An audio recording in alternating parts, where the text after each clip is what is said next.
주시는 하나님의 말씀은 야고보서 1장 1절로 4절입니다.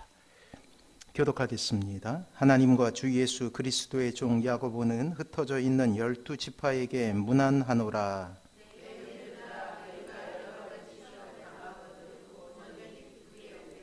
이는 너희 믿음의 시련이 인내를 만들어내는 줄 너희가 알미라.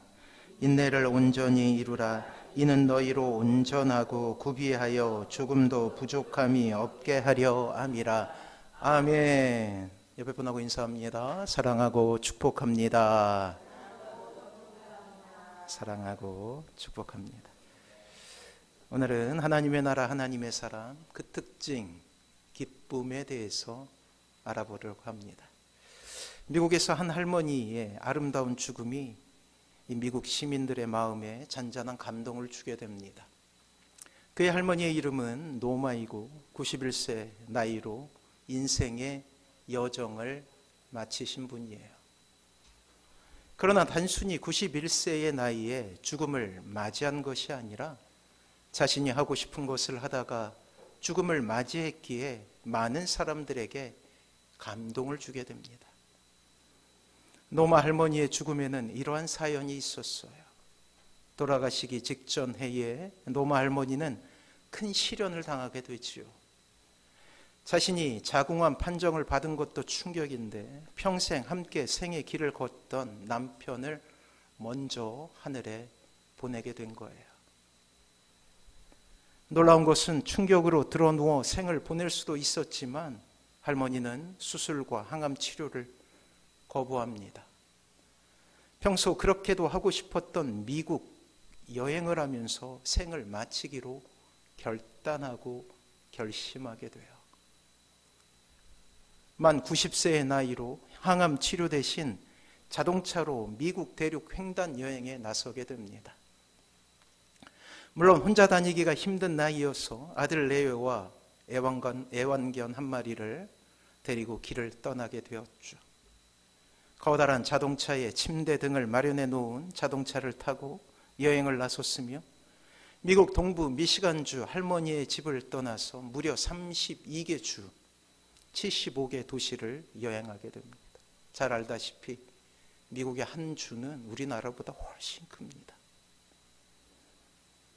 그리고 여행에 나선 지 13개월 만에 여행에서 91세의 나이 일기로 영원한 곳으로 떠나가게 되는 거예요. 미국 CBS 방송은 이 소식을 전하며 이렇게 이야기합니다. 노마 할머니가 인생에 있어서 하고 싶은 것이 있을 때에는 언제라도 늦지 않았다라는 소중한 교훈을 세상에 남겨놓고 우리의 곁을 떠났다라고 보도하게 됩니다. 외신들은 할머니의 사망 소식을 안타까워하면서도 나이 90세에 이런 행복한 모험과 재미를 누릴 수 있으리라고는 누가 상상할 수 있겠는가라고 보도하게 됩니다. 그리고 사람들은 그 할머니가 행복했던 삶이라고 그렇게 기억하게 되지요.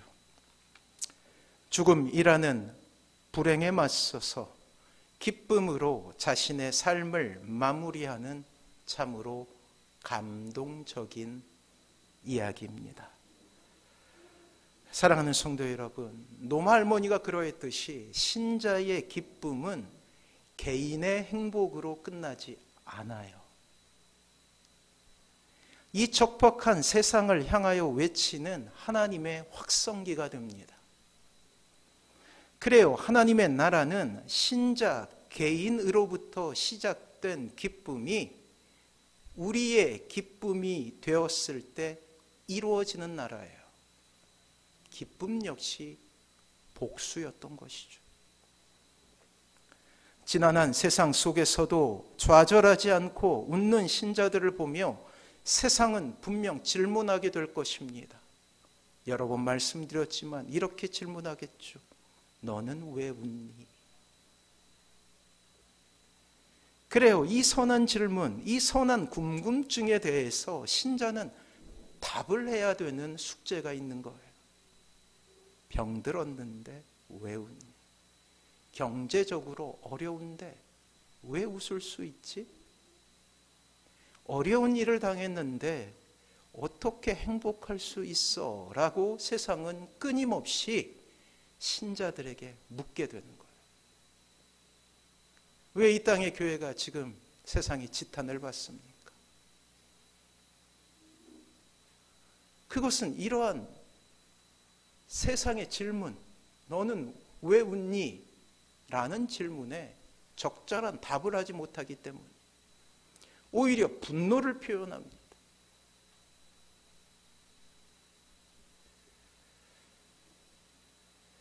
오늘 본문은 세상이 알지 못하는 신자의 기쁨에 대해 이야기하고 있어요.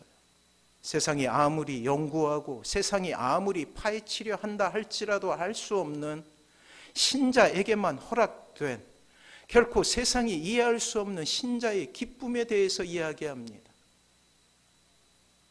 이 시대 교회는 큰 위기 가운데 빠지게 되었어요. 교회가 쏟아내는 분노의 언어로 인하여서 세상마저도 등을 돌리고 있습니다. 아스팔트에서 들리는 그들의 참혹한 소리 가운데 이 땅의 교회는 조금씩 무너져 가고 있다는 거예요. 그럼 어떻게 회복할 수 있느냐? 기쁨의 언어를 회복해야 하는 거예요. 행복의 언어를 회복해야 하는 거예요. 소망의 단어들을 이야기할 수 있어야 되는 거예요. 우리 2절 말씀, 그 담대한 요청에 대해서 우리 같이 한번 읽어볼까요? 시작. 내 형제들아, 너희가 여러 가지 시험을 당하거든 온전히 기쁘게 여기라. 이 말도 안 되는 이야기를 성경은 다시금 이 땅을 사는 신자에게 그리고 교회에게 요구하고 있어요. 과연 신자의 기쁨의 비결은 무엇일까요? 기쁨을 더 깊숙이 이야기하고 있죠. 온전히 기뻐하는 것을 의미해요. 오늘 성경의 저자 야고보는 예수님의 육신의 아버지인 요셉의 소생이에요. 예수님의 형제였습니다. 예수님을 가족으로 둔 삶 편했을까요? 아니에요. 그런 야고보의 인생 가운데 어느새 형님이었던 예수님은 구세주가 되었죠. 십자가에서 죽으십니다. 그리고 그 주님을 인격적으로 만나게 돼요.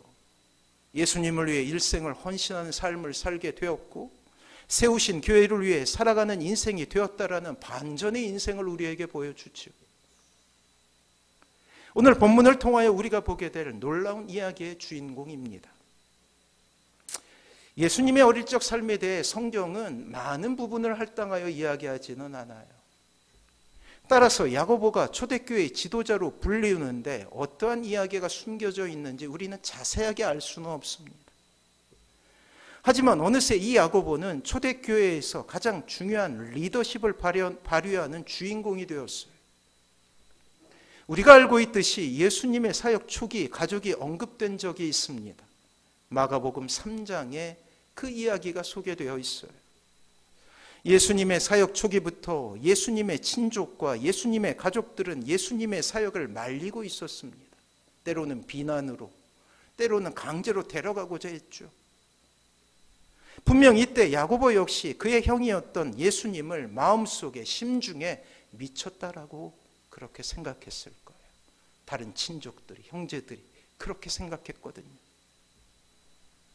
예나 지금이나 가족을 전도하는 것이 어려운 것은 예수님의 가족에게도 일어난 일이었어요. 너무 좌절하지 마세요. 예수님의 가족에도 그런 일이 있었다고요. 온 가족이 와서 예수님을 말릴 정도였으니 참으로 가족 정도는 예나 지금이나 쉽지 않아요. 주님께도 참으로 어려운 일이었어요. 이후에 예수님께서 십자가와 부활 그리고 승천이라는 일련의 메시아적인 사명을 완수하시게 되죠. 그때 놀랍게도 야고보는 뜬금없이 등장하여서 예루살렘 교회의 지도자가 되어 있는 모습을 우리에게 보여줘요. 그러니까 그 중간 과정이 생략되었어요. 구체적으로 어떤 계기가 있었기에 이러한 극단적인 변화가 있었는지 성경은 우리에게 친절하게 설명하고 있지 않습니다. 하지만 야고보는 분명 의심 많은 남동생에서 예수님의 헌신된 추종자요, 담대한 초대교회의 지도자가 된 것입니다. 그렇게 놀라운 변화를 보여줌으로 우리에게 참으로 감동을 주죠. 분명 예수님의 죽음이 주는 절망, 그리고 부활이 주는 놀라운 감격, 그리고 성령 충만이라는 일련의 과정들을 통해 야고보는 주님을 인격적으로 만나게 되었던 것 같아요. 이제 지성의 변화가 일어났죠. 형제에서 구세주가 되어버린 거예요. 정서적으로는 형제인 예수님을 메시아로 사랑하는 일이 일어나게 됩니다. 그의 인생을 다하여 예수님을 위해 살아야 한다라는 의지적인 변화가 그에게 일어나게 됐고, 어느새 예루살렘 교회에 베드로와 쌍벽을 이루면서 가장 중요한 자리에 서게 된 거예요. 그리고 야고보는 예루살렘 기독 공동체의 지도자요, 흩어진 양 무리의 목자로서 예루살렘 밖에서 살고 있는 유대 그리스도인 공동체를 향하여서 이 편지를 쓰고 있는데, 그것을 우리는 야고보서라고 부르게 되는 것입니다. 야고보서는 초대교회 초기 공동체에 보낸 서신으로 보여져요. 그리고 그들 중 대부분은 유대인이었다가 예수님을 영접한 유대 크리스찬입니다. 야고보는 이 어린 신자들이 그리스도를 위해 살고자 할 때 어떠한 어려움과 맞닥뜨리고 또한 어떠한 고난이 있게 될지에 대해 알고 있었어요. 이렇게 실제적인 어려움 가운데 있는 야고보는 흩어진 형제 자매들이 믿음을 지키고 보존하는 일에 관심을 기울입니다. 그리고 한자 한자 눌러서 편지를 보내고 있는 거예요. 특별히 단순한 말로만 하는 신앙을 뛰어넘어 행동으로 옮기는 신앙, 믿는 것만큼 살아가는 신앙에 대해서 이야기합니다. 자, 때문에 야고보서에는 크리스찬이 살아갈 방법에 대한 놀라운 가르침들이 있어요. 실제적인 교훈이. 우리가 잘 알다시피 초대교회는 가혹한 시험 가운데 태동하였습니다. 이러한 고난의 모습은 일부 지역에만 국한된 것이 아니라 로마 지역 곳곳 도시들마다 일어나는 그러한 여러 가지 고난의 모습으로 나타나게 돼요. 그것을 우리는 핍박이라고 부르죠. 로마 정부의 조직적인 핍박이 있었다라는 거예요. 피할 수 없는 고통이죠. 그래서 금요일 날은 그것을 환난이라고 부른다고 했어요. 우리가 아무리 노력해도 극복할 수 없는 어려움이 있다고요. 자, 그러하게 1절 말씀 우리 다시 한번 읽어봅니다. 시작. 하나님과 주 예수 그리스도의 종 야고보는 흩어져 있는 12지파에게 문안하노라. 그래요. 스데반의 순교 이후 예루살렘 교회에는 아주 노골적인 박해를 당하게 돼요. 때문에 예루살렘의 그리스도인들은 이때 박해 가운데서 로마로 흩어져요. 그걸 좀 어려운 말로 디아스포라라고 불러요. 흩어진 이스라엘 교인들. 우리나라도 마찬가지 아닙니까? 우리도 일제 치하에서 디아스포라에서. 그래서 전 세계에 한국인들이 없는 곳이 없어요. 야고보서는 짧은 인사말 뒤에 이어 이 고난에 대해 아주 과감한 제안을 하고 있죠. 너무나 과감하게 당혹스럽기까지 합니다. 바로 두괄식으로 메시지를 전하고 있는 거예요. 자, 2절이에요. 같이 한번 읽어봅니다. 시작. 내 형제들아, 너희가 여러 가지 시험을 당하거든 온전히 기쁘게 여기라. 그래요. 기쁘게 여기라가 아니에요. 뭐라고 그래요? 온전히. 항상 모든 일에. 야고보는 대담하게도 이 시험을 기쁘게 여기라, 환영하라 제안합니다. 물론 그 이유에 대해 우리가 보게 되겠지만 아무튼 이 구절만으로 우리는 거의 절망에 가까운 좌절을 경험하게 되죠. 이 풍진 세상 속에서 우리가 온전히 기쁘게만 여기며 살아갈 수 있던가 말이에요. 동료 크리스찬들과 가족들이 죽어가는 현장에 서 있어요. 서슬퍼런 대적자들은 실제적으로 신자에게 위협이 되고 있습니다. 그리고 이미 초대교회에는 신자들을 낚시케 하는 일이 하나둘씩 일어나고 있었다고요. 당시 유대 지방을 다스렸던 헤롯 왕은 교인들을 체포하고 요한의 형제 야고보를 처형하였어요. 베드로를 옥에 가두고 살기 등등하게 위협합니다. 예루살렘에 많은 교인들이 법정으로 끌려가고 있었죠. 그리스도를 주와 구주로 공개적으로 고백한 이들은 협박과 회유를 당하게 됩니다. 문제는 이러한 소문과 이러한 고통이 신자들에게 낙심과 의심을 주게 되었다라는 거예요. 그러하기에 야고보는 고난이라 부르지 않고 뭐라고 부르냐면 시험이라고 부르는 거예요. 악한 영은 끊임없이 신자를 위협함으로 신자를 낙심시킵니다. 어떤 사람은 시험을 잘 이기지만 또 어떤 사람은 이 시험 가운데 낙심하게 되죠. 시험은 이 어려움 가운데서 신자를 낙심하여 하나님께로부터 멀어지게 하는 고난이란 뜻이에요. 놀랍도록 전염성을 가진 이 낙심은 교회 공동체 전체를 고통스럽게 했죠. 사랑하는 성도 여러분, 부족한 종의 일천한 목회 경험 속에서도 수많은 성도들의 한숨을 보았습니다. 도저히 말로는 위로가 되지 않아 같이 웃는 것밖에 할 수 없는 일들을 저 역시 경험했다고요. 짙은 어둠 속에서 도저히 빠져나올 수 없는 성도에게 감히 성경 한 구절로 위로가 될 것 같지 않아 목사로서 무기력함을 경험하기도 했습니다. 그래도 살아야죠. 그래도 견뎌야죠. 조심스럽게 이야기하며 그 자리를 떠날 수밖에 없었던 참담한 기억들이 있었다고요. 사업의 실패로 사랑하는 남편을 참혹하게 보낼 수밖에 없었던 어떤 집사님의 눈물을 아직도 저는 저의 기억 속에서 지울 수가 없었어요. 아이가 둘이었거든요. 또 태어나자마자 하늘나라로 부르신 하나님을 이해할 수 없다 애통하며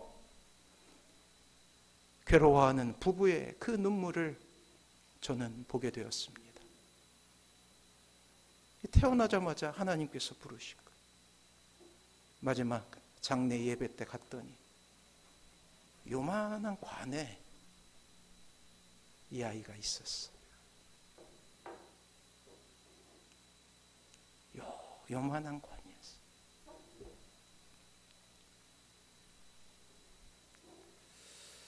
그때 우리 아들을 낳았을 때거든요. 이 관이 얼마나 작은 게 얼마나 슬프던지, 같이 얼마나 울었는지 모릅니다. 그래요, 역경이에요, 역경. 스스로 견뎌내기 어려운 순간. 이 역경이란 말의 뜻에는 맹렬히 공격하여 견디기 힘들게 하다라는 거예요. 단숨에 끝나는 아픔이 아니에요. 계속해서 반복적으로 도저히 견딜 수 없는 그러한 공격이 지속되는 것이죠. 방어할 여력도 없이 여기저기 터지는 괴로움과 아픔으로 정신이 없는 상태입니다. 소망마저 잃어버리고 낙심 가운데 빠지게 되죠. 성경은 우리의 기대와 달리 이러한 신자의 고난에 대해 절대 감추지 않습니다. 속지 마십시오. 만사 형통은 하나님의 자녀가 아니라고요. 무술이, 무속이며 무당의 언어예요. 타락한 세상 속에 살고 있는 신자에게 결코 성경은 한 번도 그러한 고난은 없을 거라고 이야기한 적이 없다고요. 하나님은 우리에게 이러한 시련을 당하게 하지 않을 거라는 약속을 하지 않으십니다. 그래요. 야고보가 1세기에 만난 여러 가지 문제들은 여전히 우리의 시대에도 있는 일이라고요. 여러분들의 가정 속에, 여러분들이 다니는 학교 가운데, 여러분들이 다니는 직장 가운데, 여러분들이 속한 공동체 가운데 여전히 일어나고 있는 일입니다. 이러한 신자들에게 야고보는 여러 가지 시험을 당하거든 온전히 기쁘게 여기라, 이 대담한 권면을 하고 있다고요. 우리의 본성으로는 도저히 기쁨으로 반응할 수 없는 상황 속에서 기뻐하기로 선택하고 택해야 한다라고 이야기합니다. 그렇습니다. 불평과 기쁨 가운데 우리는 선택이라는 이 고된 과정을 거쳐 성숙이라는 아름다운 결론에 도달하길 원하는 하나님의 뜻을 바라볼 수 있어야 된다라는 거예요.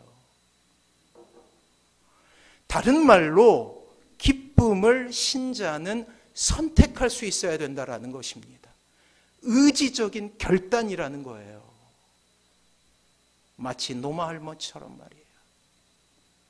똑같은 고난의 때 어떤 사람은 불평을 선택함으로 더욱더 혹독한 고난의 가운데서 삶을 혐오하지만, 또 어떤 신자는 이때 기쁨이라는 방편을 선택함으로 기꺼이 그 고난을 이겨내며 세상의 질문 가운데 대답할 수 있는 용기를 얻게 된다라는 거예요.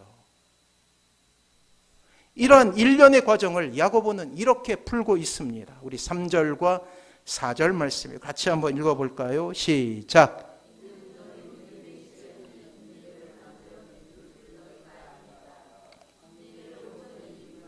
이는 너희로 온전하고 구비하여 조금도 부족함이 없게 하려 함이라. 아멘. 신자의 삶에 일어난 이 일련의 과정을 우리는 기억할 필요가 있어요. 각 단계는 전 단계를 거치지 않고 이루어지지 않습니다. 그렇게 믿음의 시련이 인내를 만들고, 이 인내가 신자의 삶을 온전하게 하는 이 일련의 과정을 우리는 거칠 수밖에 없음을 기억해야 된다는 거예요. 다시 말해 신자의 삶이 하나님 앞에 온전하여지기 위해 반드시 인내라는 과정이 필요하다라는 거예요. 문제는 앞에 두 단계, 신자의 믿음이 시험받는 믿음의 시련과 인내는 항상 신자에게 고통을 주게 돼 있다라는 거예요. 어렵다라는 거예요. 하지만 이러한 단계를 거쳐 조금씩 신자는 온전해지며 결국 부족함이 없는 믿음으로 나아갈 수 있게 되는 것이죠. 시험이 우리를 성숙하게 한다라는 진리는 놀라운 깨달음이에요. 대부분의 사람은 시험을 피할 때 행복해하죠. 세상 사람들의 방법은 그거예요. 그래서 서점에 가면 처세술이라는 코너에 가면 무지무지하게 많은 책들이 있어요. 어려움에 당했을 때 이렇게 처신하라는 거예요. 그래서 대부분의 사람이 시험을 피할 수 있도록 인도해 주는 책에 관심을 갖고 있죠. 하지만 신자는 그 고난 가운데 임재하시는 하나님에 대한 경험을 누리며 의존, 즉 하나님만 바라보게 되는 행복을 아는 사람이라는 거예요. 다시 한번 정리합니다. 사랑하는 성도 여러분, 기쁨은 감정이 아닌 의지적인 결정임을 기억하시기 바랍니다. 내가 선택할 때 주어지는 결과라는 거예요. 하나님을 의존하는 이들에게만 주시는 놀라운 평안의 정서이죠. 신자는 이미 하나님이라는 존재 안에서만 기쁨이라는 감정을 누리게 된 사람이 된 거예요. 그래서 고린도서에 보면 새로운 피조물이라고 정의를 했어요, 여러분들을. 이전에 여러분들을 행복했던 행복의 요인들이 여러분들을 기쁘게 할 수 없다라는 거예요. 하나님을 의존하지 않고는 참된 기쁨을 누릴 수 없습니다. 자, 이 사실에 우리는 집중해야 하죠. 고난이 기쁨이 되는 놀라운 과정 속에는 하나님만을 바라보고 의존하는 신비한 과정이 있어야 된다라는 거예요. 그래서 3절 말씀에 야고보는 인내라는 단어를 사용하죠. 인내는 오랫동안 하나님을 신뢰하는 것을 의미합니다. 늘 오랫동안이란 말은 힘들어요. 그 자체로 믿음이라는 뜻이에요. 다이아몬드라는 광석이 있죠. 가장 단단한 광물이에요. 다이아몬드는 원래 우리가 잘 아는 대로 석탄이라는 이 탄소 덩어리가 변해서 만들어지는 보물이죠. 오랫동안 강한 압력을 받고 견디게 되면 이 석탄은 가장 단단한 결정체이자 찬란한 빛을 가진 다이아몬드가 되는 것입니다. 이런 압력이 없으면 그저 석탄일 수밖에 없게 되는 거예요. 이 짧은 이야기는 이 땅의 신자에게 필요한 고난이라는 과정을 설명해 주고 있어요. 참된 신자에게 고난은 나를 단련하고 나의 삶을 빛내고 세공하신 주인의 이름을 높이는 수단이 되는 거예요. 때문에 인내는 신자의 소극적인 복종이 아니라 고난을 기뻐함으로 누리게 되는 가장 적극적인 믿음의 모습이라는 거예요. 단순히 시험을 버티는 것이 아닙니다. 그 시험을 영광으로 바꾸는 능력이에요. 그래서 신앙의 정점에는 무엇이 있느냐? 인내가 있는 거예요.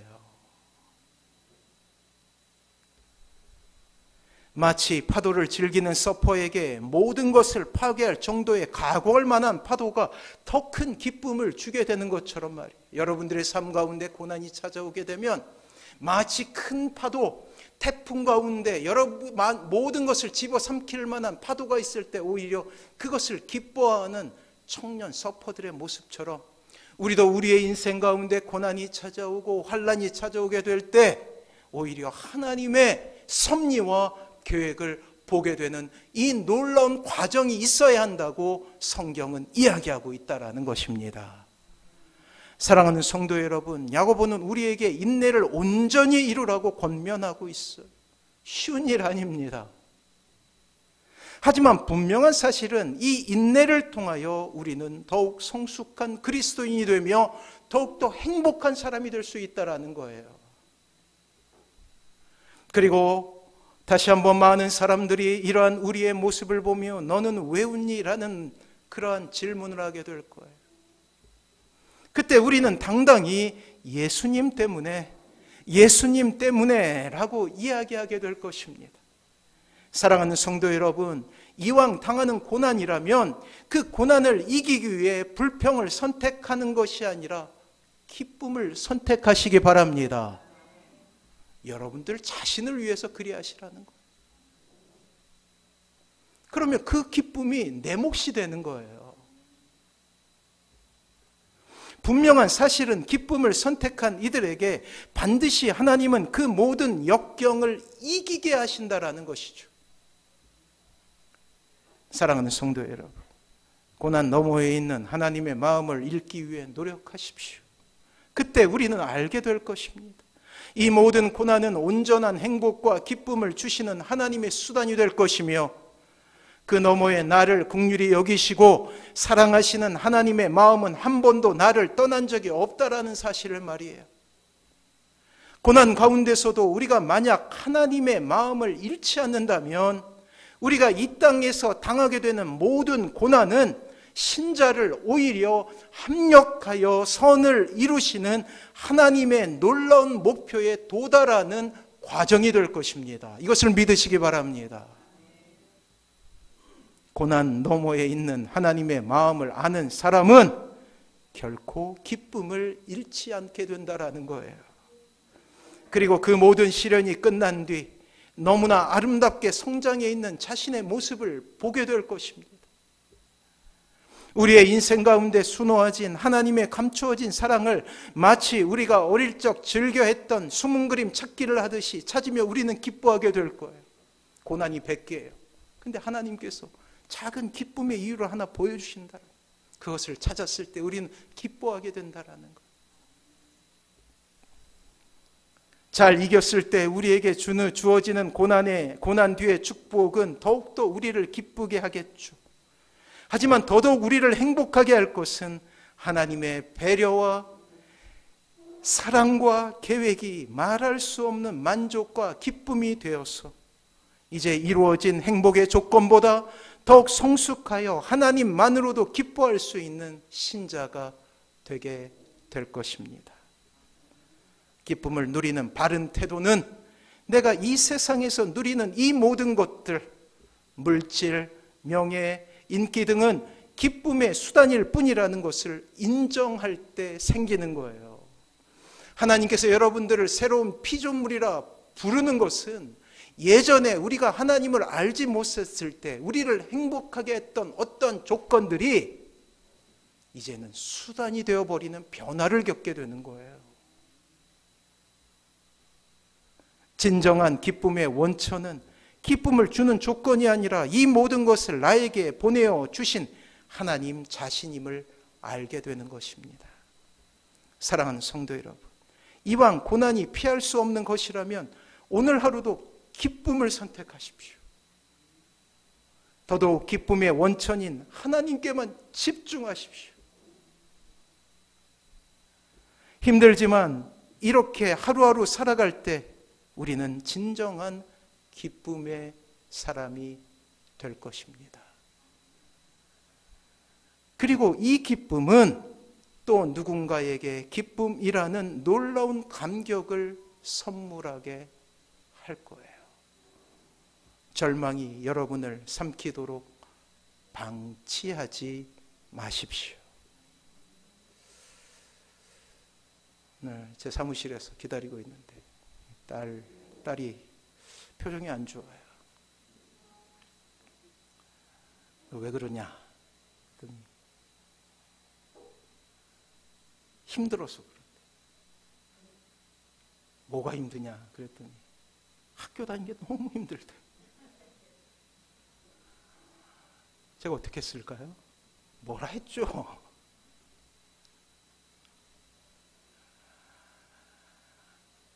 그리고 이제 밖에 나와서 이 자리에 앉아서 예배를 기다리고 있는데 하나님께 저에게 마음을 주는 거예요. 회개의 마음을 주셔요.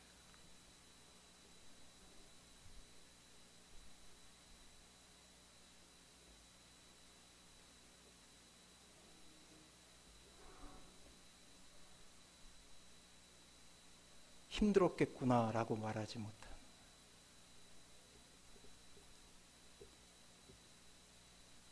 다 힘들잖아요. 딸이라서 힘들고, 아들이어서 힘들고, 엄마라서 힘들고, 아빠라서 힘들고. 이 땅에 쉽게 사는 사람이 한 명도 없는데, 그 마음을 이해하지 못했구나.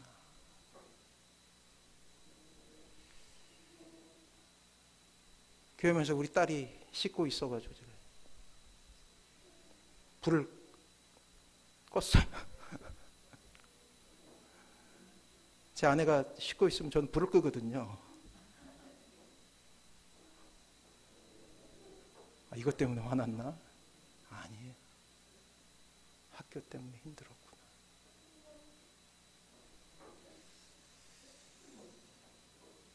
그 마음을 몰라준 게 하나님께서 막 그냥,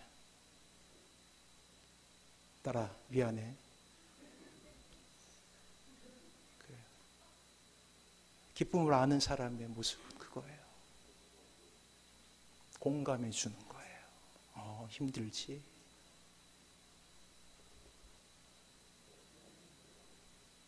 힘들지.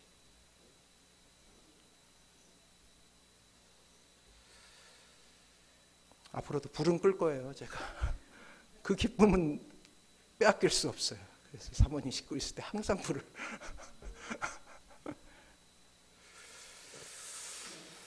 우리는 무엇으로 행복해지나라는 책에 이러한 구절이 있어요. 행복이란 기쁨의 강도가 아니라 빈도입니다. 빈도라는 거예요. 강도가 아니라.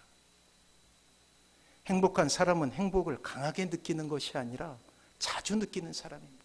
선택의 과정 속에서 행복을 선택하는 것. 행복은 주관적인 경험으로 외적인 조건이 충족되거나 타인에게 인정받는 것만으로는 행복해질 수 없습니다.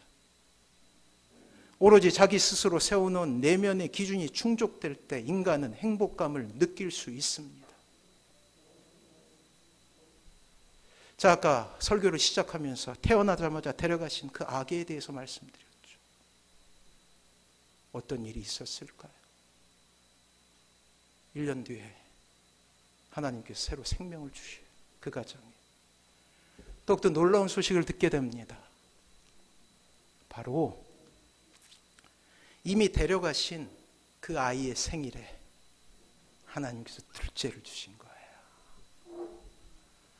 이 아이 때문에 모든 공동체가 슬퍼했는데 둘째 아이 때문에 온 교회가 기뻐하게 되었어요. 부모에게는 첫째 대신 둘째라는 소망을 주게 됩니다. 사랑하는 성도 여러분, 기쁨의 근원 되신 주님을 만나십시오. 그러면 우리는 여지없이 행복한 사람이 될 것입니다. 우리 모두의 꿈은 하나님 나라 아닙니까? 하나님의 나라는 기쁨의 나라예요. 그리고 그 하나님의 나라는 이 땅에서 성령님의 도우심을 입어서 내가 이루어가는 거예요. 기쁨과 슬픔이 있을 때 기쁨을 선택하는 거예요. 좌절과 낙심, 좌절과 소망이 있을 때 소망을 선택하는 거예요. 그럴 때 그 소망은 내 것이 되고 그 기쁨은 내 것이 되고 그 행복은 내 것이 되는 거예요. 그러면 한 뼘쯤 넓어진 하나님의 나라가 내 발밑에 이루어지게 되는 것입니다. 하나님의 나라를 이루는 하나님의 사람의 마음은 늘 기쁨이에요. 적박한 환경 속에서도 우리는 기뻐할 수 있는 사람입니다. 기쁨의 조건이 있잖아요. 우리 사순절 기간 아닙니까? 십자가를 우리의 신앙의 선배들은 생각했어요. 핍박이 있고 고난이 없고 좌절이 있을 때마다 십자가를 머릿속에 떠올렸다고 십자가를 묵상합니다. 그래서 행복한 사람이 되는 거예요.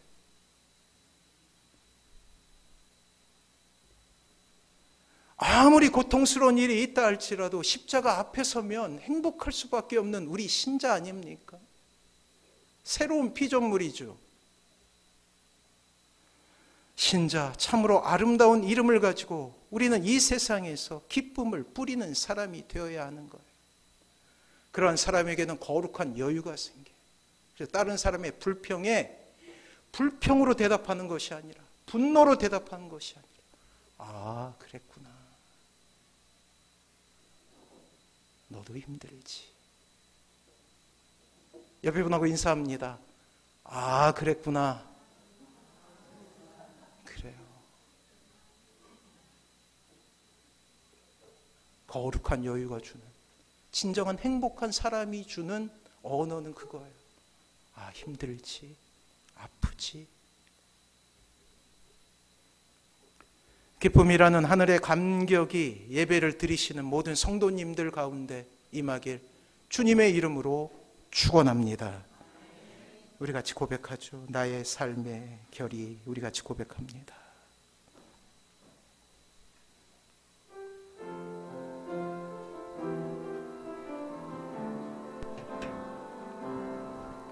주를 바라며 구한 모든 것 꺼낼 수 없는 마음도 주님 듣고 계시네. 뜻하신 대로 인도하소서.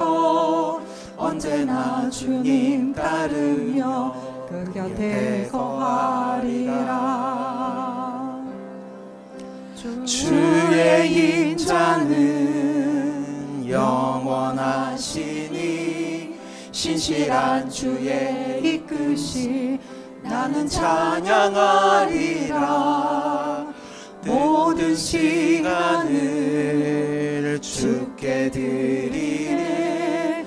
한 걸음 내디딘 삶을 나의 주께 드리네. 주와 함께한 고백 내 삶에 채우소서. 나를 향하신 주님의 마음 담아주소서. 주의 품으신 계획 온전히 이루소서. 나의 삶의 결이 주의 길을 함께하소서. 주와 함께한 고백 내 삶에 채우소서. 나를 향하신 주님의 마음 담아주소서. 주의 품으신 계획 온전히 이루소서. 나의 삶의 결이 주의 길을 담게 하소서. 주를 바라며 구한 모든 것 꺼낼 수 없는 마음도 주님 듣고 계시네. 뜻하신 대로 인도하소서. 언제나 주님 따르며 그 곁에 거하리라. 주의 인자는 영원하시니 신실한 주의 이끄심 나는 찬양하리라. 모든 시간을 주께 드리네. 한 걸음 내디딘 삶을 나의 주께 드리네. 주와 함께한 고백 내 삶에 채우소서. 나를 향하신 주님의 마음 담아주소서. 주의 품으신 계획 온전히 이루소서. 나의 삶의 결이 주의 길을 우리 목소리 높여서 주와 함께한 고백 내 삶에 채우소서. 나를 향하신 주님의 마음 담아주소서. 주의 품으신 계획 온전히 이루소서. 나의 삶의 결이 주의 길을 담게 주와 함께한 고백 내 삶에 채우소서. 나를 향하신 주님의 마음 담아주소서. 주의 품으신 계획 온전히 이루소서. 나의 삶의 결이 주의 길을 담게. 사랑하는 성도, 이 시간 결단하며 주님 앞에 나아갑니다. 그래요, 아버지 하나님, 기쁨의 사람이 되게 하여 주시옵소서. 고난과 아픔 가운데, 절망 가운데서도 기뻐할 수 있는 그러한 하나님의 사람이 되게 하여 주시옵소서. 우리 같이 고백하기를 원합니다.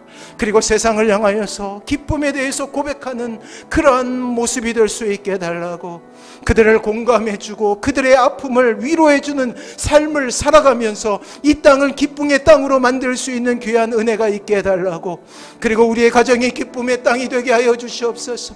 아버지 하나님, 우리가 섬기고 있는 모든 공동체들 가운데 기쁨의 땅이 이루어질 수 있게 해달라고 우리 간절히 소원하면서 주여 한번 부르고 같이 기도하도록 하겠습니다.